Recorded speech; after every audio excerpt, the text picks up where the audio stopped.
everything, but you just see the plane getting lower and lower. Then yesterday it was the planes like, damn, what's going on? Aviation expert, and he was saying that angle, Jason, and it came down so. If you look up, if you can go over there right now. I'm coming out the gym. You see cars that wasn't even close to the plane. It's caught fire. They're completely done. You can't see. I showed you the pictures. It's messed up, man. And to see houses on fire. They trying to put it out there. You see kids running out. It's not right, man. And then I don't know if this was purposely done or not, but what I do know, man, to be honest, I don't think nobody's safe. I think everybody needs to protect themselves by any means possible. And like, what can we do? What can we do? If it's happening now, what can we do? Like, we had no control over that. Can't nobody expect that. You cannot see that coming. People are making fun of that interview online, but personally, I 100% understand where he's coming from. Because when you experience something like these people experienced who were there witnessing this plane crash firsthand, when you witness and experience something like that, it's like a gigantic smack to the face. It's like reality smacks you in the face. And it doesn't matter how firm of a grasp you think you have on reality. When you're sitting at home watching this stuff play out on your phones, iPads, and computers, when you experience something like this personally, it's a huge wake-up call, a huge shock. And what this man is trying to explain is like, hey, you can do whatever, humanly possible to prepare yourself for the worst. You can take every precaution there is to ensure that your family is safe. You can do whatever you can possibly do. Whatever can be done under the sun, you could do that to protect your kids. But you can't prepare yourself for something like this.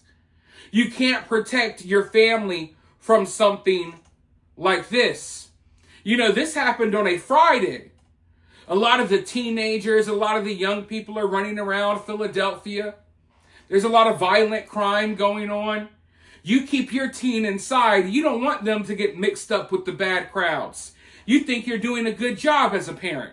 I'm going to keep my kid inside. Maybe you can play some video games. I'll order some pizza. I just don't want you out there, amidst all of the madness. And then bam, a plane crashes in your house. You know what I mean? So it's like this type of stuff, it just really, like I said, it drags you back to reality. Think of like a horror movie when you see someone getting dragged and they're like clawing at the ground and their fingernails are like ripping through like the hardwood flooring and their fingernails are popping off. That's what an experience like this does to you. It drags you to reality and it lets you know, hey, this ain't no TV show. This ain't a movie.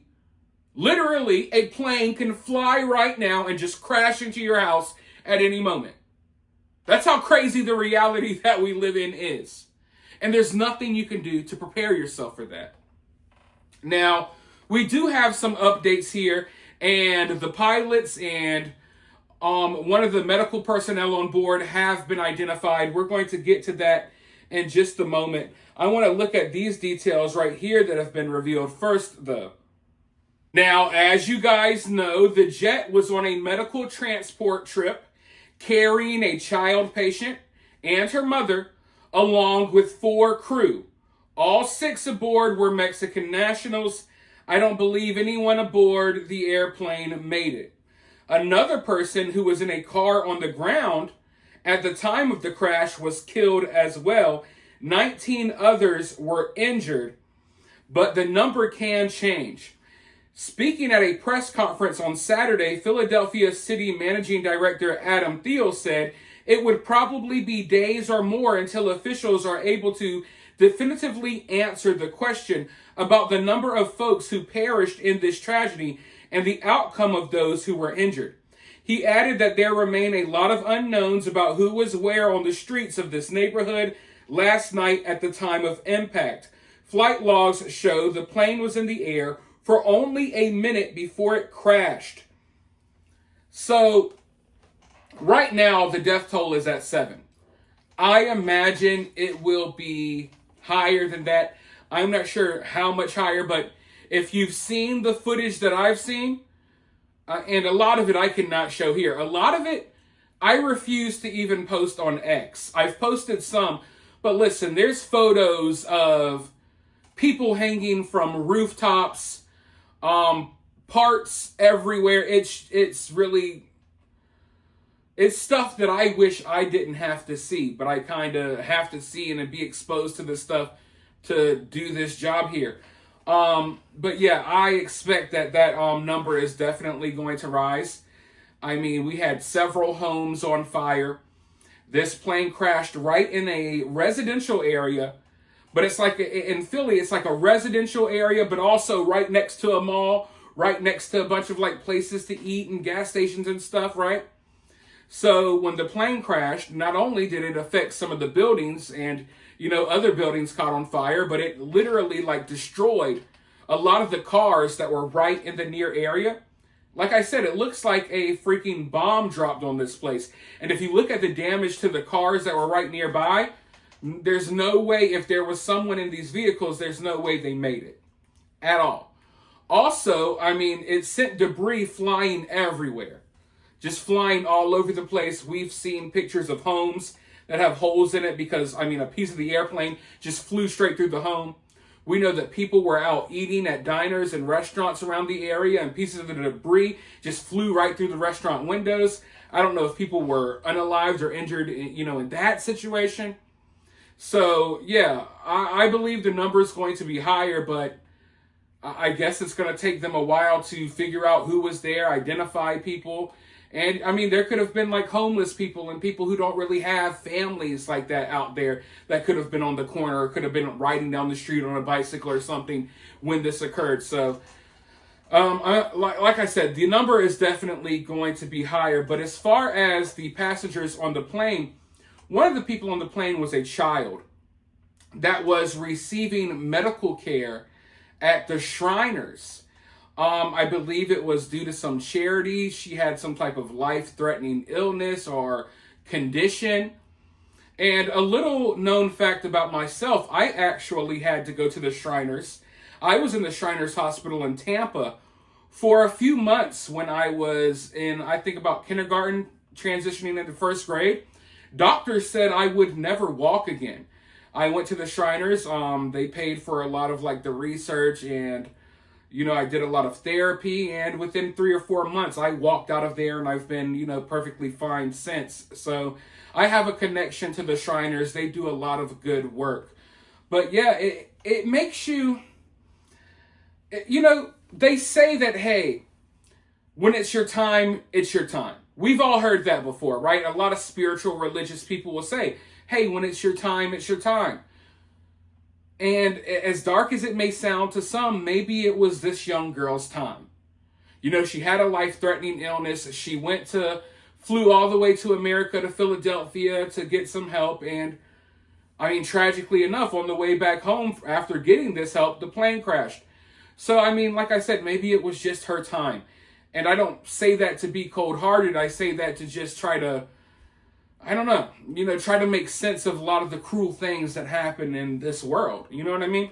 But like I said earlier, we do have the names of a couple of the crew members aboard the airplane. They were just released moments ago.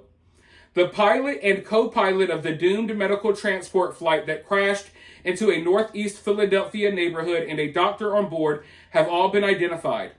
Pilot Alan Montoya and co-pilot Jesus Juarez were at the controls of the Learjet 55 as they flew a young girl who had just received life-saving care from a Philadelphia hospital and her mother home to Mexico, according to the outlet Milenio. Also on board was Dr. Raul Meza, according to the Mexican emergency service XE Medica Ambulancia. Dr. Raul Meza was part of the crew in the air ambulance belonging to another company where he also provides his professional services, the group says. So we don't have, you know, a lot of information about the pilots or the people on board, other than, the young girl was receiving life, saving care, and her mother was on board. We don't got a lot of details about the pilots, personal lives and stuff like that. And that doesn't really matter to me anyway, but they have been identified, and I guess we're going to have to wait for other victims to be identified as well. And like I was explaining earlier, I do believe that number is going to be higher. I mean, it has to be from the things that I've personally seen. It's just devastating. But I'm hoping that we can have a couple of days here without a plane crash. That would be nice. Although, if you want me to be honest, I would say my best guess is that within the next 2 or 3 days, we'll be experiencing another story like this one. Unless there's some dramatic changes, because right now, it's just everything's been falling apart for years. But I want to know your thoughts about all of this down in the comments below. While you're down there, hit that thumbs up, hit that subscribe, ring that notification bell, and I'll talk to you all very soon at the next one.